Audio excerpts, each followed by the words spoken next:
Hello YouTubers, this is Kentucky Survivalist here, and today we're going to be reviewing the Victorinox Farmer.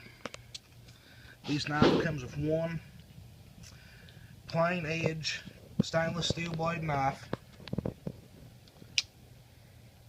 There's no locking mechanism on that neither. A saw,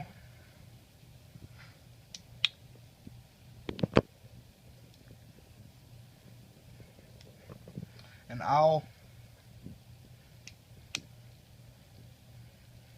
and a can opener and a wire stripper. Its backing's a little hard to get out right here. There we go. This knife runs for about 30 to 40 bucks on Amazon.com. And I've carried this knife for about 5 months now, and it stayed sharp, and it's been a good little knife for everyday carry. And we'd like you to please like and subscribe to our YouTube channel, and there may be more videos to come into the future.